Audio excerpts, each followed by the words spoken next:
கர்த்தர் நல்லவர், பெரியவர், மாறாதவர். இன்றைக்கும் அவருடைய வார்த்தை நம்மை நடத்தி செல்லும். வெற்றிகளை காண்பதற்கு அவர் வார்த்தை நம்மளுக்கு உதவி செய்யும். 1 யோவான் 5ஆம் அதிகாரம் 4ஆம் வசனத்தில் நம்ம இப்படி படிக்கிறோம். தேவனால் பிறப்பதெல்லாம் உலகத்தை ஜெயிக்கும், நம்முடைய விசுவாசமே உலகத்தை ஜெயிக்கிற ஜெயம்.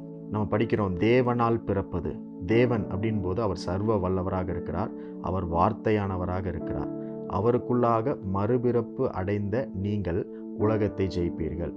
அவருடைய வல்லமையினால், அவருடைய வார்த்தையினால் பிறந்த நீங்கள் எல்லாருமே உலகத்தை ஜெயிப்பீர்கள், வெற்றி பெறுவீர்கள் என்று சொல்வதை விட நீங்கள் தான் வெற்றியே அப்படின்னு சொல்கிறது தான் சரியாக இருக்கும். நம்ம போய் ஒரு வெற்றியை பெற்றுக்கொண்டு வருகிறது கிடையாது.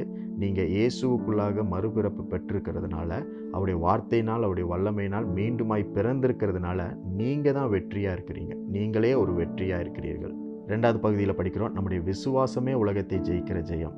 தேவனால் பிறந்திருக்கிறேன், அவருடைய வார்த்தையால் பிறந்திருக்கிறேன் என்று நீங்கள் விசுவாசிக்கிறீர்களா? அப்போது அந்த விசுவாசமே உலகத்தை ஜெயிக்கிற ஜெயம். அதுதான் இந்த உலகத்தை ஜெயிக்கிற ஒரு வெற்றி அப்படின்னு சொல்லப்பட்டிருக்கு. உங்களுக்குள்ளே இருக்கிற அந்த நம்பிக்கை, விசுவாசம், தேவனால் நான் பிறந்திருக்கிறேன்ற எண்ணம்.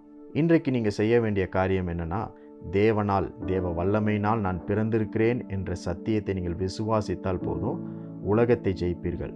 நீங்கள் தான் வெற்றியே. இன்றைக்கும் தேவனுடைய வார்த்தை வல்லமை உங்களை மீண்டுமாய் பிறக்க வைத்திருக்கிறது. உங்களை ஜெயமாக, வெற்றியாக மாற்றியிருக்கிறது. உலகத்தை ஜெயிக்கிற நாளாக இன்றைக்கு ஆண்டவர் உங்களுக்கு கொடுத்திருக்கிறார். அதற்கு நன்றி சொல்லணும்.